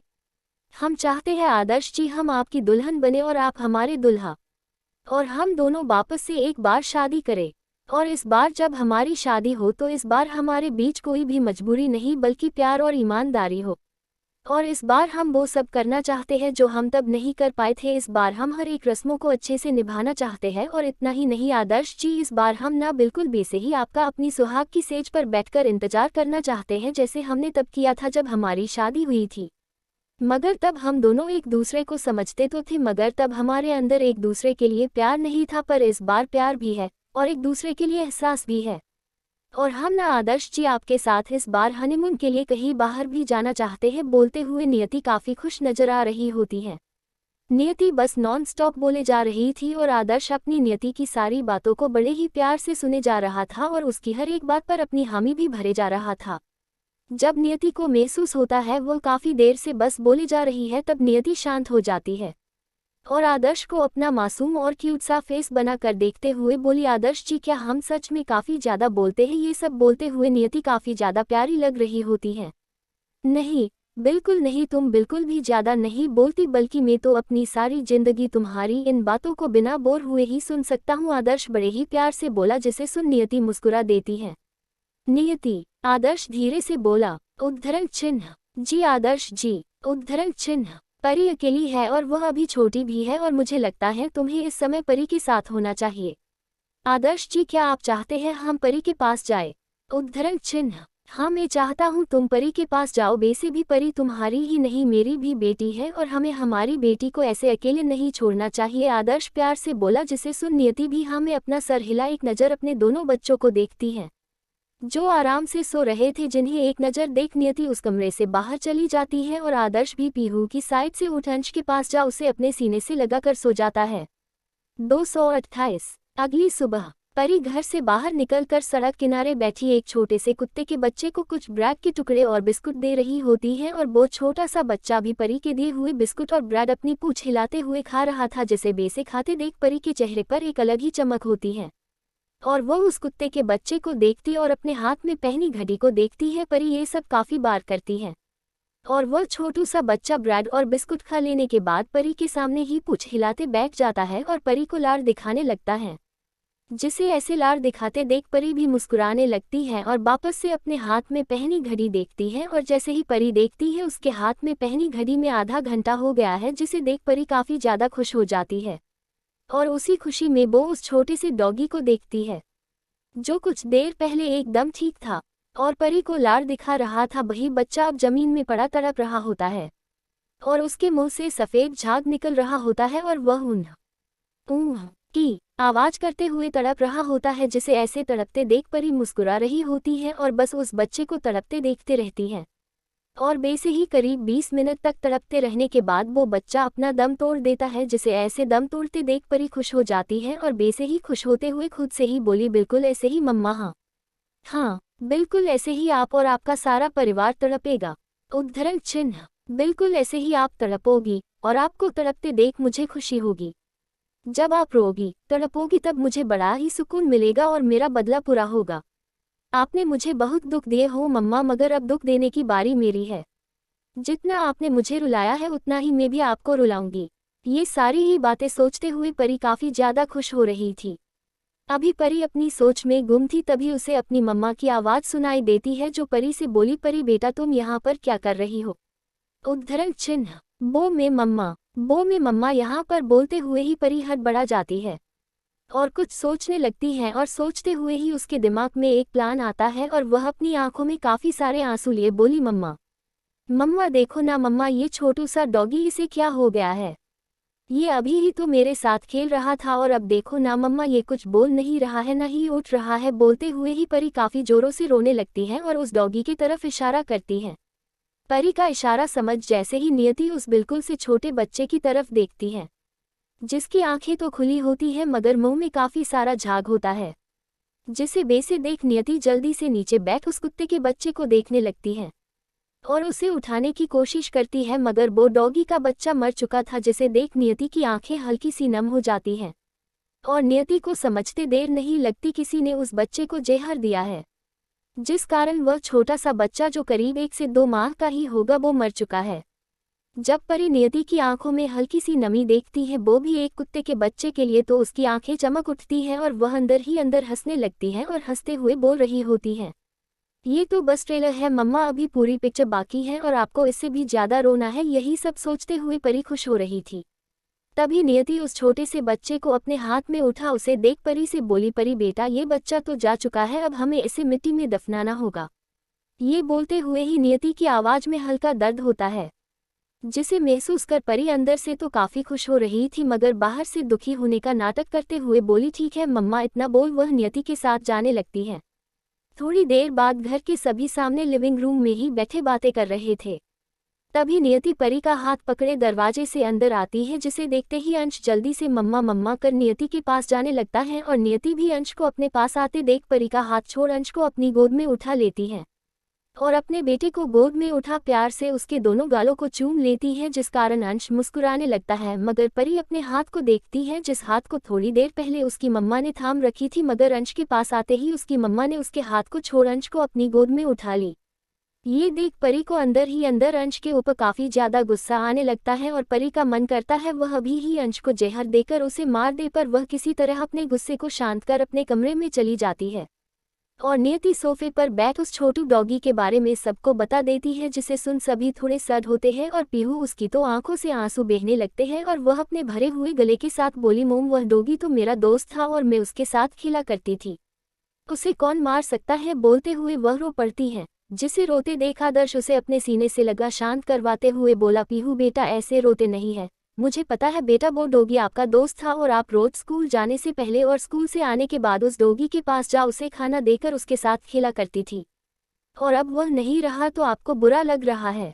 हाँ डैड, मेरा दोस्त वह कितना प्यारा था, वह मुझे छोड़कर जा चुका है, अब मैं किसके साथ खेलूंगी। बोलते हुए पीहू जोर से रोने लगती है। जिसे रोते देख नियति की गोद में बैठा अंश वह भी अपना मुंह बनाकर रोने लगता है और परी जो अपने कमरे में जा रही थी वो पीहू और अंश दोनों को रोते देख मुस्कुराने लगती है। 229 पार्टी वाला दिन। आज पूरा राजपूत विला पूरी तरह किसी नई नवेली दुल्हन की तरह सजा हुआ होता है। हर जगह रंग बिरंगे फूल और लाइटिंग लगी होती है। पूरे विले को ऐसे सजाया गया था जैसे दीपावली या घर पर किसी की शादी हो, और इसके साथ ही विला के अंदर काफी कड़ी सिक्योरिटी लगी होती है। हर जगह पर काफी सारे गार्ड अपने हाथ में बड़ी बड़ी बंदूकें लिए खड़े होते हैं और मेन एंट्रेंस में भी काफी सारे गार्ड खड़े होते हैं जो बाहर से आने वाले हर एक इंसान की काफी अच्छे से जांच करने के बाद उन्हें अंदर आने की परमिशन दे रहे थे। और पार्टी में आने वाले हर एक इंसान को एक नहीं बल्कि 3 काफी कड़ी सिक्योरिटी का सामना करने के बाद ही अंदर आने को मिल रहा था। वैसे भी आज की पार्टी राजपूत के लिए काफी खास थी और काफी सारी खुशियों से भरी भी, जिस कारण आदर्श ने खास तौर पर काफी कड़ी सिक्योरिटी का इंतजाम किया था ताकि कोई भी दुश्मन पार्टी में आकर किसी को कोई चोट न पहुंचा सके। और इस पार्टी की सारी जिम्मेदारी आदर्श ने अपने असिस्टेंट ईशान और राम को दे रखी थी और उन दोनों ने हर एक चीज काफी अच्छे से किए थे और जो भी इस पार्टी में आ रहे थे वो सभी पार्टी में आकर तारीफ ही कर रहे थे। मिताली अपने पति अभय के साथ मिलकर पार्टी में आ रहे उनके खास मेहमानों का अच्छे से स्वागत कर रहे होते हैं और पार्टी में आए मेहमान आपस में बातें कर रहे होते हैं और बेटर हर किसी के पास जाकर उन्हें ड्रिंक सर्व कर रहे होते हैं। ऊपर रूम में नियति पीहू और परी को काफी सुंदर तैयार करती है और इतना ही नहीं, पीहू और परी दोनों ने ही आज पहली बार सुंदर से लहंगे पहन रखे होते हैं जिनमें वह दोनों ही काफी ज्यादा सुंदर और प्यारी लग रही होती हैं। और अंश उसने भी बड़ा ही सुंदर सा टैक्सिको पहन रखा था जिसमें वह काफी ज्यादा क्यूट और प्यारा लग रहा था। और हमारी नियति ने अपने शादी का लहंगा पहनी होती है और आज वह बिल्कुल दुल्हन की तरह तैयार हुई होती है। अब इसे ज्यादा लंबा ना खींचकर शॉर्ट में निपटाती हूँ ग्रिन, और दुल्हन बने भी क्यों ना आज नियति की आदर्श के साथ दोबारा शादी जो थी, मतलब नियति चाहती थी उसकी शादी उसके आदर्श जी के साथ वापस से हो और इस बार शादी वह दोनों अपनी मर्जी खुशी और प्यार से करे। इसलिए आज आदर्श और नियति दोनों ही दुल्हन और दुल्हा बने होते हैं और वह दोनों ही आज काफी ज्यादा सुंदर और प्यारे लग रहे होते हैं। मोम, आपको पता है आज आप कितनी ज्यादा प्रिटी और प्यारी लग रही हो, मेरी तो नजर ही आपसे हटने का नाम नहीं ले रही है। पीहू बड़े ही प्यार से अपनी मोम को देख बोली।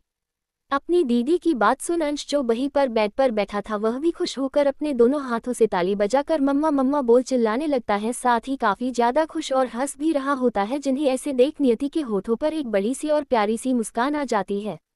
परी जो उन सभी के साथ बैठी सबकी बातें सुन रही होती है और जब परी देखती है उसकी मम्मा काफी ज्यादा खुश है, जिसे ऐसे इतना खुश देख परी अंदर ही अंदर कुड़ने लगती है और अपने मन में वह नियति को काफी कुछ भला बुरा बोल रही होती है, मगर अपने प्लान को अंजाम देने का सोच वह काफी खुश हो जाती है।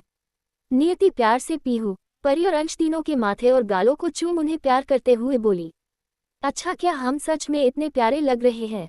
बोलते हुए वह सवालिया नजरों से पीहू को देखने लगती है और अपनी मोम की बात सुन पीहू प्यार से अपनी मोम को देख बोली, मोम आपको नहीं पता पर आप मेरे और अंश के लिए दुनिया की सबसे खूबसूरत और प्यारी माँ हो, जो ना ही अपने बच्चों से प्यार करती है बल्कि आप हमें हर मुसीबत से बचा कर भी रखती हो। पीहू बड़े ही प्यार से ये सारी बातें बोलती है जिसे सुन नियति वापस अपनी गुड़िया को अपने सीने से लगा कर बोली, और हमारी नन्ही सी गुड़िया हमारे लिए दुनिया की सबसे प्यारी और समझदार गुड़िया है, जो ना ही अपनी मोम को समझती है बल्कि अपनी मोम का अच्छे से ध्यान भी रखती है। इतना बोल नियति प्यार से पीहू का पूरा चेहरा वापस से चूम लेती है, जिसे बस अपनी दी को प्यार करते देख अंश का नन्हा सा चेहरा गुस्से से फूल जाता है। जिसे ऐसे गुस्सा करते और नाराज होते देख नियति अंश के भी पूरे फेस पर काफ़ी सारी किस्सों की बारिश कर देती है। और जैसे ही अपनी मम्मा की इतनी सारी किस अंश को मिलती है, बेसे ही अंश काफ़ी ज़्यादा खुश हो जाता है। और उन तीनों को ऐसे इतना खुश देखकर परी अंदर ही अंदर काफ़ी ज़्यादा जल भून रही होती है, मगर वह बाहर ये जाहिर नहीं होने देती है। अभी नियति अपने बच्चों के साथ खुश होकर बात कर ही रही थी, उतने में ही रूम का डोर बाहर से खोल आदर्श अंदर आ जाता है। और जैसे ही नियति की नज़र अपने आदर्श जी पर पड़ती है, बेसे ही नियति आदर्श के हैंडसम चेहरे को देख उसमें ही कहीं खोसी जाती है। और आदर्श भी बड़े ही प्यार से नियति को देख मुस्कुरा कर बोला, किसे घायल करने का इरादा है नियति? उद्धरण चिन्ह। दूसरों का तो पता नहीं आदर्श जी, पर जिसे हमें घायल करना है वह तो पहले से ही घायल है, इसलिए हमें किसी और को घायल करने की कोई जरूरत नहीं। नियति भी प्यार से आदर्श को देख बोली। नियति की बात सुन आदर्श नियति के करीब आ उसे प्यार से देखते हुए बोला, ये साज ये श्रृंगार किस लिए? आदर्श प्यार से नियति को बोला, ये साज ये श्रृंगार तेरे लिए, मेरी बाहों का ये हार तेरे लिए, ये रूप मेरा ये रंग मेरा, मेरी हर सांस में है नाम तेरा, तू प्यार मेरा तू गीत मेरा, तू ही मेरे दिल का हर करार है। जब से तुझे जाना है सनम, इस दिल ने तुझे अपना माना है सनम, तू ही मेरी पहली मोहब्बत, तू ही आखिरी है प्यार है, बेरंग सी थी तेरे बिना, तूने आकर मुझे सवारा है, तूने आकर मुझे सवारा है, रेशमी बागड़े। नियति भी आदर्श को प्यार से देखते हुए बोली। नियति और आदर्श दोनों ही एक दूसरे की आंखों में बड़े ही प्यार से देख रहे होते हैं, तभी एक ऊह की आवाज़ सुनकर दोनों ही अपने होश में आते हैं। और जैसे ही दोनों अपने सामने देखते हैं तो वह देखते हैं मिताली उन दोनों को ही देख मुस्कुरा रही, जिन्हें देख नियति प्यार से अपनी माँ को देख बोली, माँ आप? हाँ बेटा, मैं तुम दोनों से बोलने आई हूँ। नीचे सारे मेहमान आ चुके हैं और पंडित जी भी, तो तुम दोनों भी जल्दी से नीचे आ जाओ। इतना बोल वह अंश को अपनी गोद में उठा पीहू और परी को साथ चलने का बोलती है, जिसे सुन नियति और आदर्श दोनों ही एक दूसरे का हाथ पकड़े कमरे से बाहर निकल जाते हैं। 230। नीचे सारे ही गेस्ट अपने हाथ में ड्रिंक की ग्लास लिए आपस में बातें कर रहे होते हैं। तो कुछ यहाँ पर हुई सजावट की तारीफ कर और कुछ नीचे हॉल में ही बने एक प्यारे से शादी के मंडप को देख उसके बारे में भी बातें किए जा रहे थे। अभी वो सारे आपस में बातें कर ही रहे थे कि अचानक से बाहर की सारी लाइट ऑफ हो जाती है, जिसे देख सारे गेस्ट इधर उधर देखने लगते हैं। तभी एक डिम लाइट का सारा फोकस ऊपर सीढ़ियों पर चला जाता है, जहां से आदर्श और नियति दोनों ही एक दूसरे का हाथ थामे अपने चेहरे पर प्यारी सी मुस्कान लिए नीचे आ रहे होते हैं। जब सारे लोगों की नज़र नियति और आदर्श पर पड़ती है तो सारे ही लोग बिना पलके झपकाए ही उन दोनों को देखने लगते हैं। साथ ही लड़कों की नज़र नियति के सुंदर से चेहरे से हटने का नाम नहीं लेती, तो वही लड़कियां आदर्श को एकटक देखते आहे भरने लगती हैं। साथ ही नियति और उसकी किस्मत को देख उन्हें उससे काफ़ी जलन भी होती है, क्योंकि नियति ही वह लड़की थी जिसने आदर्श राजपूत को खुद से प्यार करने पर मजबूर की थी। और नियति के अलावा कोई भी ऐसी लड़की नहीं थी जिसे आदर्श ने एक नज़र भी देखा हो। इसलिए पार्टी में आई सारी लड़कियां और औरतें नियति को देख और उसकी खूबसूरती को देख जल भून रही थी। और नीचे खड़े इनके घर वाले अभय, मिताली, वीर, अंश, पीहू सभी आदर्श और नियति को साथ देख काफी खुश हो रहे थे। मगर परी उसकी मुट्ठी अपनी मम्मा को आदर्श के साथ इतना खुश देख कस जाती है और उसे इस समय काफी ज्यादा गुस्सा आ रहा होता है। मगर परी किसी तरह खुद को शांत करती है और सही समय का इंतजार करने लगती है। आदर्श और नियति दोनों ही एक दूसरे का हाथ पकड़े नीचे अपने माँ पापा के पास आते हैं, जो उन्हें ही देख मुस्कुरा रहे थे। तुम दोनों साथ में काफी ज्यादा प्यारे लग रहे हो, मिताली मुस्कुराते हुए बोली। हम बेटा, आप दोनों साथ में सच में काफी ज्यादा प्यारे लग रहे हो। और हमें एक गम था, हम अपने बेटे की शादी में नहीं आ पाए, मगर नियति बेटा आपने वापस से शादी करने की बात कर हमारा वो गम भी दूर कर दिया जो हमें सता रहा था। और सच बोले तो आज हम काफी ज्यादा खुश हैं आप दोनों के लिए। अभय जी प्यार से नियति के सर पर हाथ फेर बोले, पापा आपको नहीं पता पर हमने ना आपको काफी ज्यादा मिस किया है।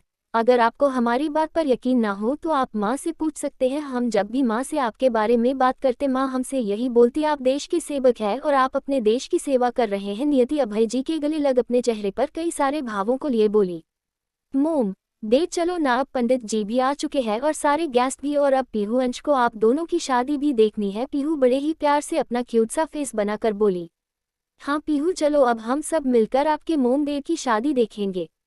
मगर उससे पहले हम सारे गेस्ट को बता तो दे, आज यहाँ पर सिर्फ पार्टी ही नहीं बल्कि मेरी प्यारी सी बहना और मेरे यार की शादी भी है। वीर मुस्कुराते हुए बोला, जिसे सुन सारे हाँ में अपना सर हिला देते हैं। ये देख वीर अपने हाथ में एक माइक लिए हॉल के बीचों बीच जाकर खड़ा हो जाता है और सभी लोगों को देखकर बोला, अटेंशन एवरीवन, बेसे तो आप सभी को पता ही होगा, आज आप सभी मेरे दोस्त आदर्श राजपूत की शादी की पहली सालगिरह की खुशी पर आए हैं। मगर शायद किसी को भी ये नहीं पता आज ना ही इनकी पहली सालगिरह है, बल्कि आज ये दोनों वापस से अपनी शादी करने वाले हैं। और इसी साल नहीं, मैं तो चाहूँगा मेरी प्यारी बहना नियति और मेरा दोस्त कम भाई ज्यादा, ये दोनों हर साल अपनी शादी वाले दिन शादी करे और नई नई यादें बनाते रहे। और आप सभी हम सबकी खुशियों में शामिल होने आए, उसके लिए आप सभी का तहे दिल से धन्यवाद। और ज्यादा इंतजार न करते हुए हम आज के अपने दुल्हा और दुल्हन की शादी करवाने चलते हैं। इतना बोल वीर आदर्श और नियति की तरफ देखने लगता है और सारे ही लोग वह भी नियति और आदर्श को देखने लगते हैं, जो हॉल में बने शादी के मंडप पर जा चुके थे और उनके साथ उनका पूरा परिवार। अब शादी को लंबा ना खींचते हुए शॉर्ट में निपटाते हैं। पंडित जी मंत्रों को पढ़ना शुरू करते हैं और आदर्श नियति दोनों ही एक दूसरे का हाथ थामे मंडप पर बैठे होते हैं। उन दोनों ने ही एक दूसरे का हाथ ऐसे थाम रखे होते हैं जैसे वो एक दूसरे से अलग नहीं होना चाहते हैं, न ही एक दूसरे के बिना जीना चाहते हैं, और मौत भी अगर आए तो वह दोनों एक दूसरे के साथ ही मरना पसंद करेंगे, एक दूसरे के बिना नहीं। पंडित जी अपने मंत्रों को पढ़ते हैं और एक एक रस्मों को पूरा करते हैं। पहले वरमाला की रस्म की जाती है, उसके बाद पंडित जी कन्यादान के लिए लड़की के घर वालों को बुलाते हैं। तो वीर नियति का कन्यादान करता है, जिसे देख नियति की आंखें हल्की नम होती हैं और इस बार आंखें खुशी से नम होती हैं। और आदर्श नियति दोनों को ही अपनी पहली शादी याद आने लगती है, जब दोनों ही शादी बच्चों के लिए कर रहे थे। मगर फिर भी दोनों के लिए मैं इस शादी के लिए पूरी सच्चाई थी और दोनों ने ही उस शादी को अपने दिल से अपनाई थी। तब भले उनके दिल में एक दूसरे के लिए प्यार नहीं था, मगर दोनों के दिल में एक दूसरे के लिए सम्मान था, जो काफी था उनके रिश्ते के लिए। आदर्श और नियति दोनों की ही आंखें अपनी पहली शादी को याद कर नम होती हैं और पीहू और अंशवल दोनों ही अपनी मोमदेव की शादी देख काफी खुश हो रहे थे। मगर परी वो तो बस गुस्से और नफरत के साथ नियति और आदर्श को ही देखे जा रही थी। साथ ही वह बार बार अपने हाथ में पहनी घड़ी पर समय देख रही थी और अपने मन में शैतानों की तरह मुस्कुरा रही थी। थोड़ी ही देर में सारी रस्में कस्में पूरी होती हैं और नियति आदर्श की वापस से शादी संपन्न हो जाती है, जिसे देख सारे घर वाले खुश होते हैं। और पीहू तो अपने दोनों हाथों में फूलों को भर भर कर अपने मोमदेव के ऊपर डाल रही थी। जब नियति आदर्श अपने सारे परिवार को ऐसे खुश देखते हैं तो उन दोनों को भी काफी खुशी होती है, जिसके बाद वह दोनों अभय मिताली दोनों का आशीर्वाद लेते हैं। मगर तभी पता नहीं क्यों मगर नियति को अचानक से काफी ज्यादा बेचैनी सी होने लगती है और उसे ऐसा लगने लगता है जैसे कुछ तो गलत होने वाला है, जिस कारण नियति काफी परेशान सी लगने लगती है। नियति क्या हुआ, तुम कुछ परेशान सी लग रही हो, आदर्श नियति को देख बोला। पता नहीं आदर्श जी, पर मन कुछ बेचैन सा हो रहा है और पता नहीं क्यों मगर हमें एक डर सा लग रहा है जैसे कुछ गलत होने वाला है, कुछ काफी बुरा जिसे हम सोचना भी नहीं चाहते। बोलते हुए नियति अपना एक हाथ अपने सीने पर रख लेती है, जिसे ऐसा करते देख आदर्श परेशान सा बोला, नियति तुम्हें सीने में दर्द हो रहा है? उद्धरण चिन्ह, नहीं आदर्श जी हमें दर्द नहीं हो रहा, बस हमें कुछ ठीक नहीं लग रहा। नियति आदर्श को देख बोली, क्या हुआ नियति बेटा, तुम कुछ परेशान सी लग रही हो? मिताली भी उन दोनों के पास आकर बोली, कुछ नहीं माँ, बस ऐसे ही मन थोड़ा बेचैन था, पर आप फिक्र मत करो, हम बिल्कुल ठीक है। शायद ये सब पार्टी की तैयारी और फिर शादी इन सब के कारण हो।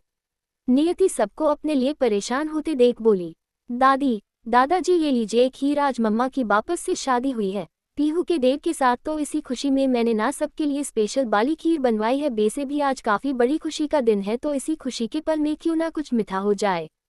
परी अपने नन्हे नन्हे हाथों में एक बड़ा सा खीर की कटोरी से भरा ट्रे पकड़े उन दोनों को देख बड़ी ही मासूमियत और प्यार के साथ बोली। और जैसे ही मिताली परी के मुंह से अपने लिए दादी शब्द सुनती है, वैसे ही उन्हें काफी ज्यादा खुशी होती है और वह प्यार से परी के सर पर हाथ रख बोली, अगर परी इतने प्यार से अपनी दादी के लिए खीर लाए है तो दादी खीर जरूर खाएगी। इतना बोल वह खीर की एक कटोरी उठा लेती है। दादू आप भी लो ना, परी ने बड़े ही प्यार से आप सबके लिए खीर बनवाई है। परी अभय को देख बोली और परी की मासूमियत से भरी आवाज सुन अभय जी भी खीर की कटोरी उठा लेते हैं, जिसके बाद परी वीर के पास जा उसे भी प्यार से बोलती है, जिसे इतने प्यार से बात करते देख वीर भी खीर ले लेता है। पीहू तुम भी लो ना, वैसे भी हम तो बहनें हैं ना, तो क्या तुम अपनी बहन के हाथों से खीर नहीं लोगी? हाँ हाँ परी पीहू खीर लेगी ना, वैसे भी पीहू को खीर काफी ज्यादा पसंद है। इतना बोल पीहू भी खीर की कटोरी उठा लेती है। देव, क्या आप भी खीर लोगे? अगर आप परी के हाथों से खीर लोगे तो परी को काफी खुशी होगी। बेसी मैं आपको देव तो बोल सकती हूँ ना। परी काफी ज्यादा मासूम और प्यारा सा फेस बनाकर बोली और परी के मुंह से खुद के लिए देव सुन आदर्श की आंखों में खुशी के आंसू आ जाते हैं। और आदर्श प्यार से परी के सर पर अपना एक हाथ रख बोला, बिल्कुल परी, तुम मुझे डेड बोल सकती हो, और जैसे मैं पीहू का डेड हूँ बिल्कुल वैसे ही मैं तुम्हारा भी डेड हूँ। ये सब बोलते हुए आदर्श के चेहरे पर एक अलग ही खुशी और परी के लिए प्यार होता है। तो लीजिए, आप मेरे हाथ से ही खीर खाए। इतना बोल परी एक चम्मच में खीर लेकर आदर्श के सामने करती है और आदर्श भी प्यार से उसे खा लेता है। जिसके बाद परी नियति को देख बोली, सॉरी मम्मा, ये एक ही कटोरी बची, मैं इस कटोरी से अंश को खीर खिला देती हूँ, तब तक मेड अंकल आपके लिए दूसरी कटोरी लाते हैं। इतना बोल परी प्यार से मुस्कुरा देती है। और पहली बार परी को अपने परिवार से इतना घुलते मिलते देख नियति की आंखें भर आती है और वह काफी खुश होती है। मगर अपनी खुशी में नियति ये बात भूल जाती है, परी बेटी किसकी है और उसका फितूर कैसा है। मगर परी की मीठी बातें नियति को ये सब सोचने से मना कर देती है। मिताली, अभय, पीहू, आदर्श सभी खीर खाने लगते हैं और परी के पास बैठ उसे खीर खिलाने लगती है। मगर वीर को एक कॉल आता है, जिस कारण वीर कॉल अटेंड करने चला जाता है और अपनी खीर साइड टेबल पर रख देता है। परी अंश को खीर खिला रही होती है और अंश भी आज पहली बार परी का साथ पाकर खुश था और खुशी खुशी खीर खा रहा था। नियति बैठी सबको साथ देख खुश थी।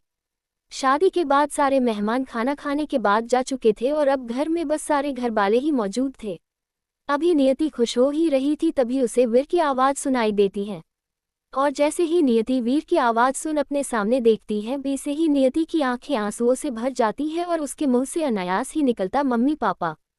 हेलो दोस्तों, आप सभी पर पार्ट मांगते हैं, पर कमेंट, लाइक, सब्सक्राइब, शेयर टू करते हाय नहीं है। अगर लंबे पार्ट चाहिए तो प्लीज़ चैनल को सब्सक्राइब कीजिए, साथ हाई वीडियो को लाइक, कमेंट, शेयर करना ना भूलिएगा और बेल आइकॉन को प्रेस करना ना भूल।